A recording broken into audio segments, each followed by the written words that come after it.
Hello everyone, my name's Juilio, and if you're watching this video, it's because the bug that my daughter brought home from daycare kept me from attending. But that's not going to stop me from telling you about the corner of the Klamath Basin that I spend my time in, the Trinity River.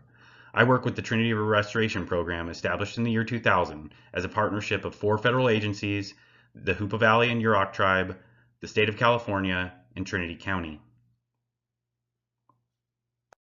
This goal statement was adopted by the program to highlight that we use process-based restoration to restore the river itself to bring back fish for people. This messaging is important for both setting expectations from outside the organization and guiding those within.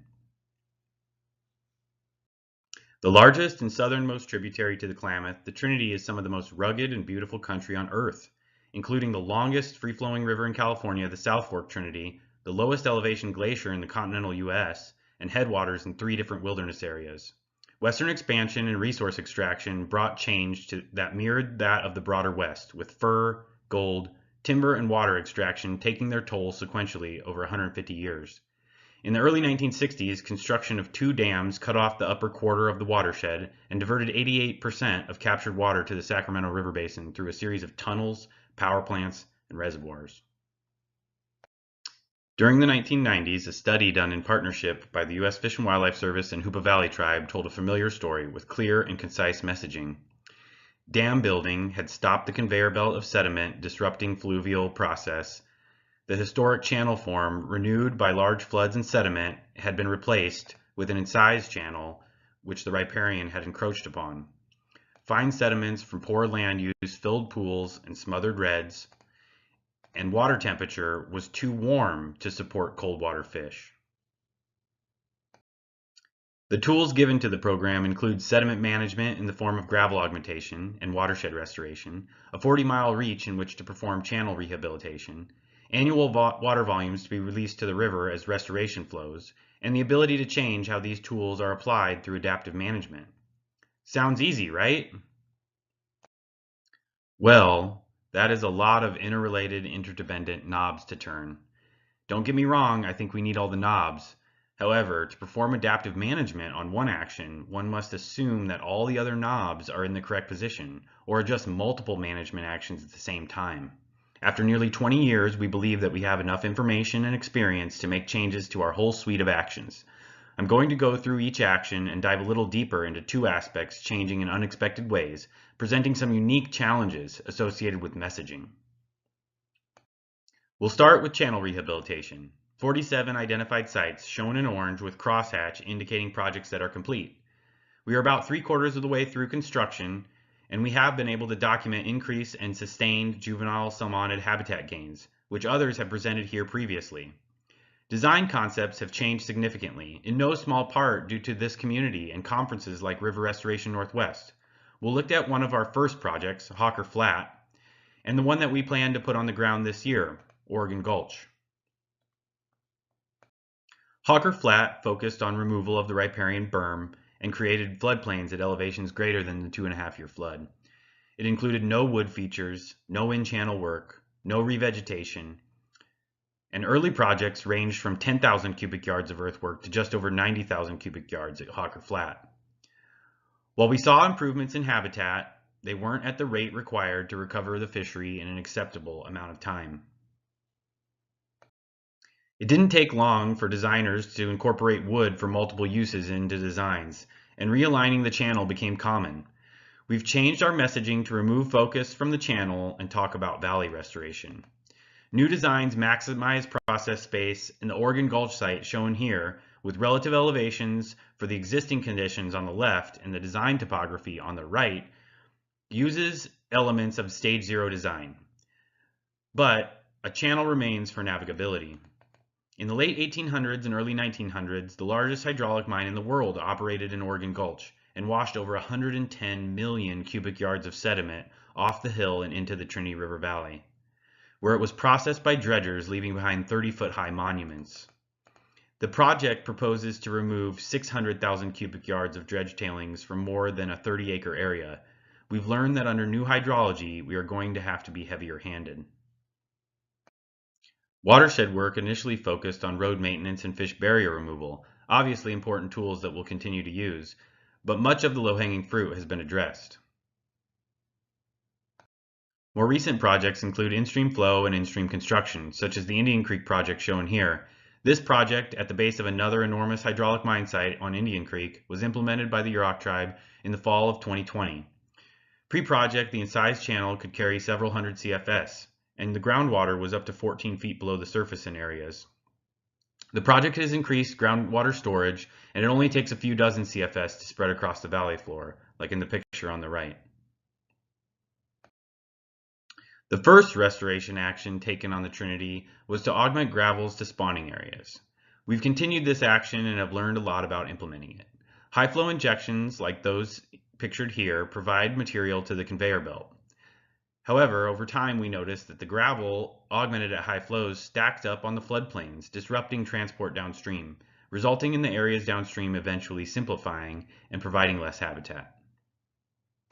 Moving forward, we've used different approaches, such as stockpile and entrain, pictured here. This allows the river to recruit gravels as soon as transport thresholds are met during a peak flow event. We identify site-specific objectives and move location when objectives have been met, providing flux and supply. And finally, restoration flows, arguably our most powerful tool with the largest geographic influence. Over time, our flows have been adjusted. The dashed line represents a prescribed flow from the year 2000, while the solid line represents an actual flow release of the same volume from the year 2019. The actual flow release emphasizes shorter duration peaks of various magnitudes for greater effect on the stream channel. We've also removed steep drops on the receding limb to allow the root growth of cottonwood seedlings to keep pace with groundwater, improving their recruitment success. Our flows remain confined to a relatively short time period from mid-April through July, and are static and consistent from year to year outside of that time period. Restoration flows have been tremendously successful at addressing fine sediment issues from the 1980s and 1990s. In combination with gravel augmentation, the gravel bed of the Trinity River has largely been restored, improving habitat quality for a variety of aquatic organisms. We've also observed an overdoubling of juvenile Chinook salmon abundance since implementation of restoration flows. Here I show a change point analysis for before and after full restoration volumes were released, with juvenile abundance in the millions on the y-axis and year on the x. It is great to be able to detect progress towards our objectives to restore the river in its function, but we haven't seen a response in returning adult fish that can support people. Fall Chinook run size from 1977 to 2018 is shown here, with run size on the y-axis and year on the x. Obviously, there are things beyond the influence of the program, such as drought, harvest, and conditions in the lower Klamath River and ocean, but we would hope that the benefit of our actions would be detectable through all that noise, unless we aren't measuring the right thing or we don't have the right desired condition. The program is undergoing a refinements process that will set a new course for both governance and science and monitoring. This process has led to some new and interesting questions about some of the objectives of the program. Two of these questions are, how little is too little for fine sediment, and how cold is too cold for water temperature? Fine sediment and warm water naturally occurred on the Trinity River and serve critical ecological services for both aquatic and terrestrial species. Fine sediment acts as the grease in the coarse sediment conveyor belt, makes surfaces more receptive for riparian recruitment, provides habitat for lamprey, scours the stream bed, and gives cover to fish in the form of turbidity. Warm water can accelerate juvenile salmon growth, provide appropriate outmigration cues, and increase the maturation and growth rates of most other aquatic organisms. Restoration actions have been extremely effective at reducing fine sediment. Shown here is the decline in proportion of fines in the bed load from 80% to under 40% in a 13-year period. Fines have decreased so much that the median grain size of the bed load has increased from a few millimeters to nearly 20 millimeters over the same time period, and overall transport has decreased. Most of the fine sediment in the upper 15 miles of the river is locked in the subsurface, protected from entrainment by an armored layer of coarse sediment. Technical groups are exploring options and developing recommendations for incorporation of fines into sediment augmentation. It is logical that additions of fines would counteract impacts of dams which trap them, but it is contrary to decades of simplistic and effective messaging about the harmful effects of fine sediment. Related to water temperature, the U.S. Fish and Wildlife Service looked at juvenile fish size before and after implementation of restoration flows, using length frequency data, and found that pre-restoration flow release fish, shown in the dark box plots, were larger than fish have been since, shown in the lighter box plots, for the same week of the year, where length of fish is on the y-axis and week of the year is on the x. This is important because Chinook smolts that reach 90 millimeters, indicated by the dashed line, are more capable of successfully completing the transition to salt water, and larger fish have higher survival rates in their first year at sea. Usually, temperature targets for salmonids are thresholds of colder than. We instead looked at an optimal growth range, which lies between temperatures cold enough to slow growth and high enough to promote disease, represented by the dashed lines on the graph. On the left are temperatures associated with our restoration flow releases, and on the right are temperatures associated with a modeled scenario with no dams or diversions. The traces are different water years, with drier years in warmer colors and wetter years in cooler ones. What we see is that optimal temperatures are delayed by approximately 6 weeks. This delay is significant because peak abundance of juvenile salmon in the reach occurs in late April or May. The result is that rearing, which overlapped with optimal temperatures without dams, now almost entirely takes place prior to optimal temperatures being available. This pattern extends over 40 miles below the dam.